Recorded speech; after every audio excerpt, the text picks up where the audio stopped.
Welcome, Atlanta United family, to our weekly episode of Resurge The Spike ATL. As you can see, I'm here by myself today. Yes, I know we were technically supposed to go on yesterday, but we had some, stuff going on, and the rest of the guys also were busy and or have stuff going on tonight. So, I decided to do this sort of thing last minute. Literally did the stream a couple minutes ago, so. There was a lot of news that came out today, and I just didn't want to get caught behind. As we mentioned, we try to keep this thing going weekly, and for the people that haven't followed us, you can subscribe to Fila Sports Podcast on YouTube, Facebook. We're also on Twitter. Follow our main page as well for the soccer content, which is Resurge the Spike. We're on Twitter, and obviously under Fila Sports Podcast on Facebook as well. The biggest news that we had so far this week is Georgios Giakoumakis. Hoping that I'm somehow pronouncing that somewhat right, or at least by the end of the show, or at least by the end of the season, I get it right. But yeah, he was officially announced earlier this week. He was actually introduced to the media earlier today. A lot of interesting, things to take away from him, and his, introduction basically into the media. Uh, so far, my biggest thing that I think for him is, he even mentioned that he knows the pressure that he's feeling, that he knows that he's coming. He's also going to be the one that's going to be carrying that number 7 that Joseph Martinez carried for, quite some time for Atlanta United. So I know it's going to be somewhat different, seeing a different guy basically have that number. And man, it's crazy to me, the fact that not so long ago, or even 2 years back, we didn't think that we're gonna be bringing in a new number 7, and it was just gonna be a whole change of atmosphere everywhere, not just in the front office but also in the locker room. And he mentioned as well that, I mean, it was very welcoming, the way that they treated him right off the bat. He mentioned that Boca Negra flew out to Scotland, and talked to him personally, and that's one of the things that kind of he mentioned that was big to him, that they wanted to make him feel important, that he was going to be a big part of the club. And he just wanted to make sure that, or he wanted to make sure, that he was going to come into a team that was going to value him basically. And he saw that right off the bat, apparently, with Atlanta United. So there's a lot of things that give the confidence that he has. He mentioned that, right off the bat, that's one of the first things that in the interview that he mentioned, that it's kind of hard to mention his last name or whatever. But eventually when he starts scoring more goals, then people are just gonna get used to pronouncing his name. And I mean, that speaks a lot. I think the fact that he wants to make his statement made, eventually. I think that he's definitely not no Joseph Martinez. He's not Zlatan Ibrahimovic. He's not, Carlos Vela. But I think that, we're in the right direction with bringing in somebody like that. I think that from what I've seen, not only video wise, but a lot of fans, man, there has not been a single Celtic fan that has mentioned anything bad, or if anything, they were pretty pissed off that he was leaving. Honestly, I don't think that anybody, I guess, wanted him to leave. From the Celtics fan, I've seen that on Facebook. I saw it on Twitter. I've seen it, in different places where he was a good fit for the team. And I think that eventually he'll find his he he is the right guy that Atlanta United need. He's a big, tall guy. We seem to be the kind of team that feeds off from the wings a lot. Now we brought in guys like Etienne. I think that Brooks Lennon in the right wing, he'll be a big factor coming in this season. Not defensively, he's okay, but I think that on the offensive side, him and Etienne on the left, that there will be big factors for Atlanta United going into this season. But the fact that, man, you have Araujo, he had somewhat of a decent also preseason, and he had a couple of goals. And I don't think that all the rumors that are going on about him leaving to Palmeiras back to Brazil, uh if if anything, man, if it happens, hopefully Atlanta United just end up at least bringing in a player that's gonna be what's the right word, more steady, or more uh it's gonna be more, that's gonna be more accurate basically in the final third. I feel like Araujo, yeah, his assist wise, he was up there. His passing was somewhat good, in the final third.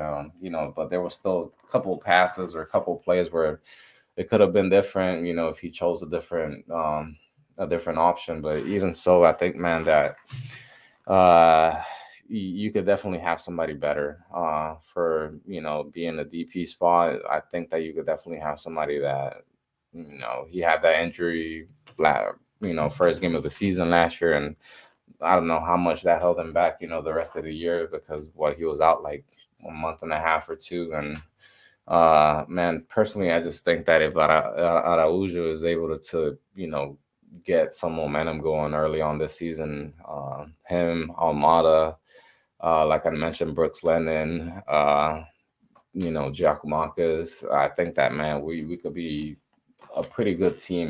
That depends also a lot, on the defensive end. Luis Abraham, if I'm not mistaken, he has not been presented yet. So, and well, going back to the Giakoumakis, presentation. They mentioned also with the visa paperwork that he was hoping that everything was going to be ready, with the visa and, the paperwork. It should be ready, hopefully. They're hoping by the first game. And that he mentioned that, that would be the biggest feeling, for him, or like the biggest way to feel like he's at home, to score that first goal at home, in front of the 17s at Mercedes Benz. And he mentioned that, he's seen the passion from the fans, and how much they're behind the team. And he's also I think that he's pretty bought down to the idea that what the club wants to do, not just short term but long term. And he knows, and obviously not just everybody in MLS, but I feel like outside of MLS, people know that Atlanta United has pretty much support 100%, whether they're playing good, bad, or whatever it is. Man, I feel like they just know that Atlanta United is gonna have support, regardless. um but yeah, that's pretty much about all we had about Georgia's Giakoumakis so far. And then we had some interesting news come out, reported by Doug Robertson today, that Ezequiel Barker will be getting bought by River Plate, which I think that's a great move. Apparently, they're not Atlanta United doesn't have rights, to his contract or anything anymore. So he can't be recalled or anything like that, apparently. But he's still on loan technically until the end of 2023. So the sale will be going into effect January 1st, 2024. But I think you have to obviously be getting rid of that salary with Barco. So, uh, stop brittle. But yeah, I think that honestly, we're kind of cleaning the house. The only other thing that we had today, or the big, I guess, thing that was like mentioned by Garth was Erik Lopez will be rejoining Atlanta United. Whether he plays with the first team or the second team, that's still yet to be determined. So we still have, to see whether, he's gonna be Georgia's Giakoumakis is sub, or he's gonna be the guy after Jackson Conway, or I don't know. That's up to Pineda basically, or in the front office to basically decide what they want to do with Conway. I mean, not with Conway, but Erik Lopez. Now, the man, I feel bad. We've talked about Erik Lopez on here so many times. That they just basically fooled, him, and he missed out what a whole entire year basically of not playing with that 2020 year, which they mentioned about him, uh, how they told him that he was going to be playing U.S. Open Cup, and obviously that didn't happen because of COVID. But I still think that if he has the right mindset to be a part of something big, then obviously I think that Erik Lopez will be a huge part. But if he's just, I don't know, man. I haven't even seen his games in Banfield. I think that's where he's playing down in Argentina, or I don't recall the last team where he was playing at. But I mean, he hasn't been playing. Apparently, he's been benched, to what I've heard. I think, Sylph, if you're on here, I'm pretty sure you watched his games, and I think from you is where you mentioned that he was benched basically. But man, I think that if he puts himself in the position where he wants to do something better with his career, obviously he's gonna do something here in Atlanta. But Chris has a comment here. He's like, honestly, looking at this off season, I could kiss Garth. Okay, cool. He's done so much to clean up many issues in such a short time. Imagine Garth with a clean slate. Good times ahead, y'all. But yeah, no, definitely, I 100% agree. Like man, what, in the last month or so, there's been so many moves that we didn't think that were gonna happen at the end of last season. Many, and I mean that's including myself. I was one of those that I always mentioned, man, if we could just like literally just reset.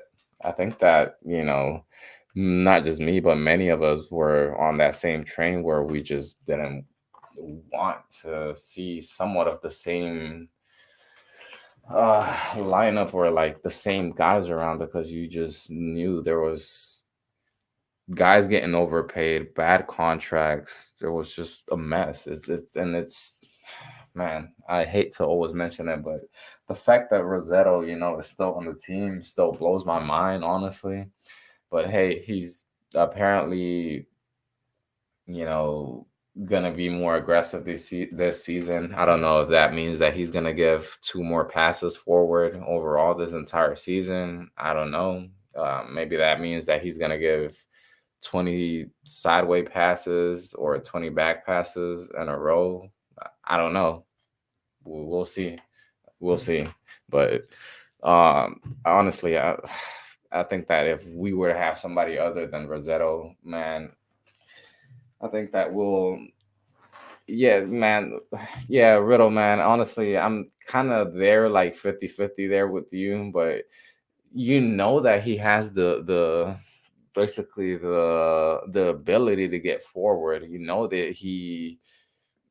That he could do much more with the ball, but I don't know if he just doesn't choose to, if he just lacks confidence, or if he's being told by the coach to, just be that outlet, not that outlet, but basically just be that transition guy. I don't know.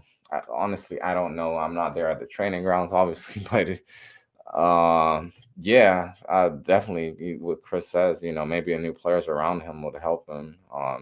I mean, Pineda mentioned him about being a more aggressive guy this season, and man, I honestly hope so, man. We need definitely, center mid. I think that there was a lot of times where in the games that we fell off at the end of the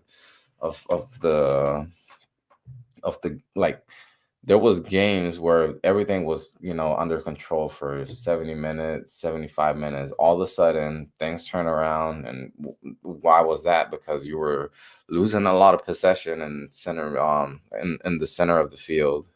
You were given, when you were trying to go into transition, you just recover the ball, you're trying to get players up, and then all of a sudden, your center midfielders give up possession, and you're stuck, with two guys, and one of them is Campbell, or De Jong, or whatever, man, the case may be. And yeah, there were guys that they're just not that good 1v1, and we'll see. Hopefully, Luis, we have guys like Luis Abraham step up. We have hopefully Miles coming into close to what he was that 2021 season, where he just stood out pretty much, you know overall, and the center back position here in MLS. um but man, I think that a lot of players just lack hunger. I feel like a lot of times, recently with the guys that we've had here, the roster, I think that the only players that you kind of saw that from was, obviously Joseph, obviously tossing chicken and rice everywhere. But obviously we got to give him that, man. The guy always wanted to win. He had that hunger to win, and whatever happened between him, the front office, Pineda, or whatever, that's a whole different subject. But the guy always wanted to win. We got to give him that. I mean, there's just no questions on it. Brad, he was another guy that whenever he was on the field, obviously that leadership, he was there. He was always, trying to, talk to that back line, trying to organize it. Um, guys like that is that you need. And obviously, you a goalie can only do so much. And obviously, the same thing with Joseph. He could have only done so much when he was on the field. He's a forward. It's not like he's gonna go back and yell at the midfield or whatever, every single player or whatever. You gotta have, and that's what I think one of the key pieces that Atlanta's missing is that that Ozzy Alonso, which was obviously MVP for those first 5-6 games that he played until he got injured, unfortunately. But I think that he, that leadership that he brought, that veteran presence, the fact that he, is the guy that he was gonna, if you got tackled hard by somebody, that he was, that he was gonna step up for you basically on the next play. And um that's what I feel like you're missing. Hopefully, also as well, Ozzy. That's another name that also I have forgot to bring up, but I think that he's going to be a huge factor. If he's able to come back at a relatively healthy, level. Obviously, you don't want to burn him out like they did at the beginning of the season last year, and obviously you had Sosa gone, and or he was still dealing with that sports hernia or whatever, but you still have I don't want to say depth, because that's not even depth, but you have guys like Ibarra. Who else am I missing from center mid? You have Ibarra, Rossetto, uh, Alonso. Honestly, man, I'm pretty sure I'm missing like two guys, but right off the top of my head, I don't remember. But basically, if you're able to bring somebody else as well, man, I feel like you'll be in a good position. I'm not gonna say you're gonna compete for every single title out there this season, but man, something's got to be on the between eyes for Atlanta United. Yes, Sosa and Mercedes. Thank you. Thank you. Yes, those are the other two. So if you're,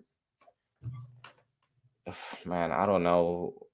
It's kind of hard because if you're a front office, you have MLS, overall, like you have the shield, the supporter shield, which that's a way that could get you to CONCACAF Champions League. You have US Open Cup. That's another way to get into CONCACAF Champions League. You have MLS Cup. That's another way you can get into CONCACAF Champions League. You have Leagues Cup. That's basically four competitions that you have that basically secure you a spot into CCL. And then I think that, with this experience that Garth has and, with how things have been here, I think that has to be the eyes where, Atlanta has to set their eyes on, honestly. That has to be the bar. You look at Seattle, I mean, they played, honestly, I don't know how to mention their name, but it was the team from Egypt. Obviously they lost, I think, like what, the 80, it was a goal that they conceded, like 80 minutes plus or whatever. And Seattle actually had did a pretty good job overall, but individually they just failed. I don't think that they were sharp, and I get it. I mean, to a certain degree, I mean, you had Seattle basically hadn't played, any competitive games.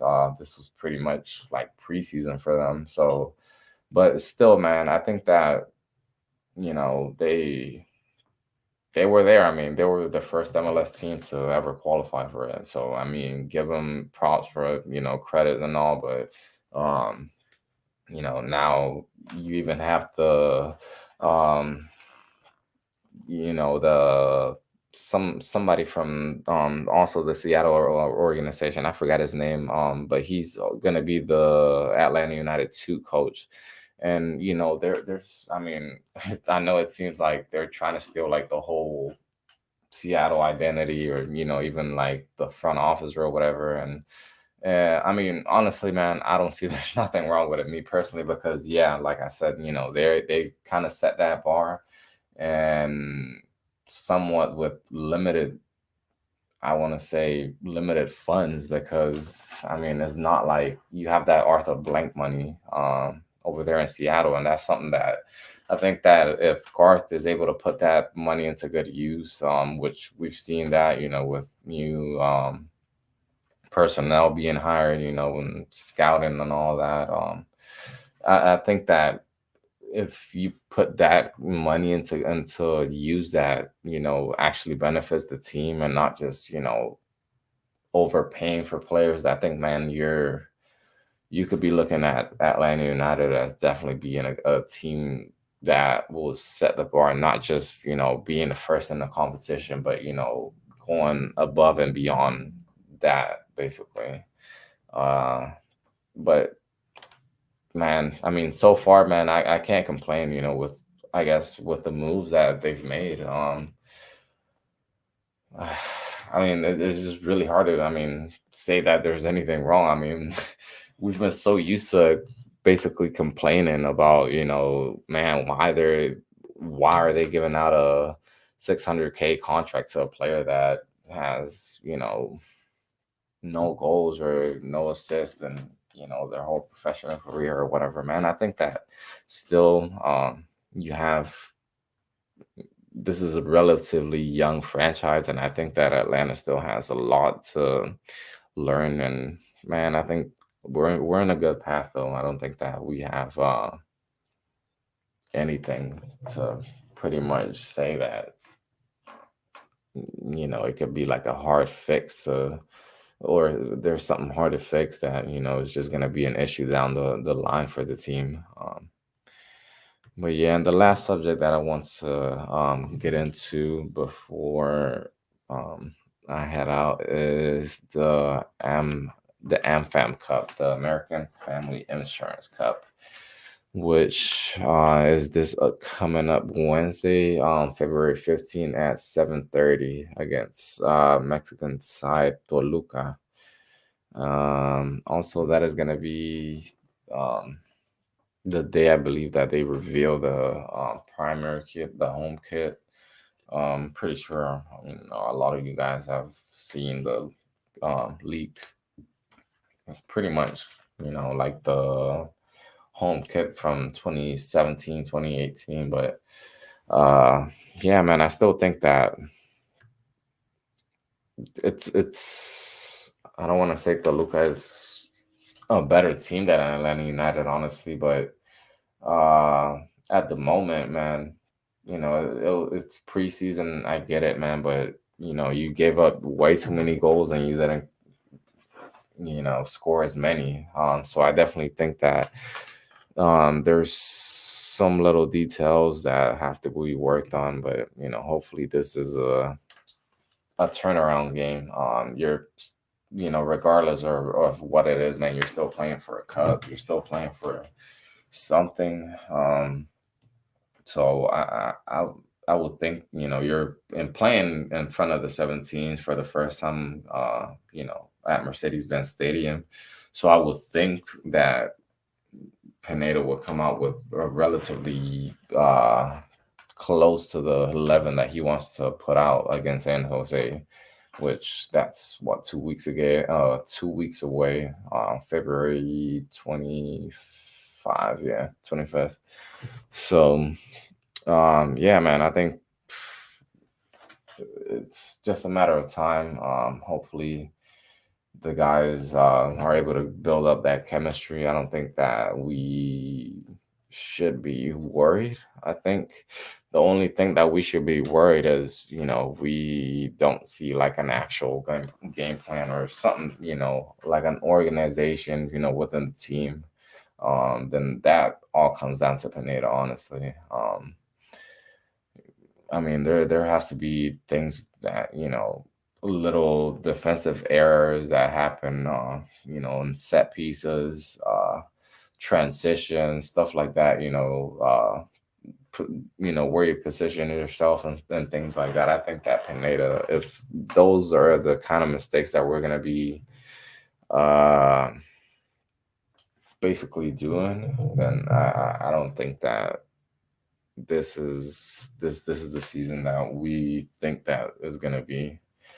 Um, but yeah, we have pretty much covered. I think Brad's gonna. Riddle has a good question here. How do you think Brad is going to start?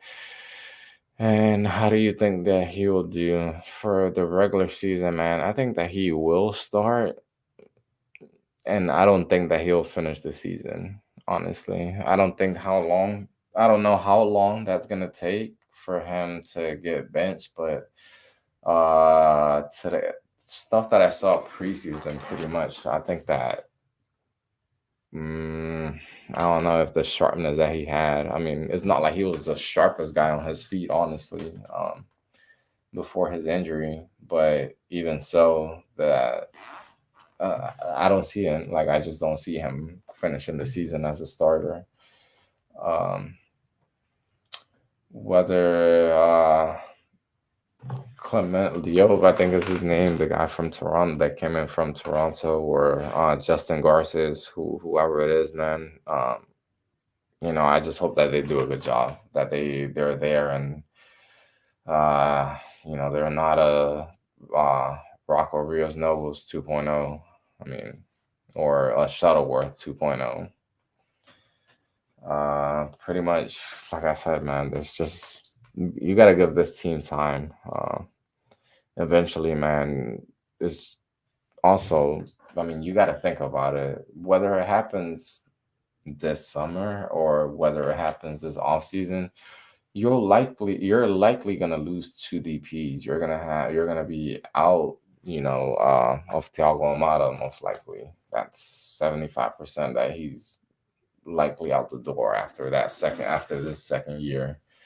And then you have Luis Araujo, which, as I mentioned at the beginning of the show, that he's been linked to Palmeiras. So that's two DPs that you could be down basically next year, or at the end of this season. So I mean, a lot can happen as well. I'm not gonna say this is like a rebuild year because it seems like it really does. With all the moves that have been made, but yet again, you still have a good bit of the team that you had last year. So I don't think that it's that hard of a rebuild. Um, but yeah, honestly, thank you to the guys that were on here commenting. Pretty much we wrapped up everything that we had to cover. Don't forget to subscribe to Feeler Sports Podcast on YouTube. To all the guys that are usually on here commenting, thank you guys, and pretty much wraps it up for everything that we had. Next week, hopefully, we'll be back onto our normal schedule Thursday at 8. I know, like I mentioned earlier, this was pretty random, but I didn't want to get too far behind with the news that we had this week. So thank you guys, and don't forget follow and subscribe on Fuel Sports Podcast.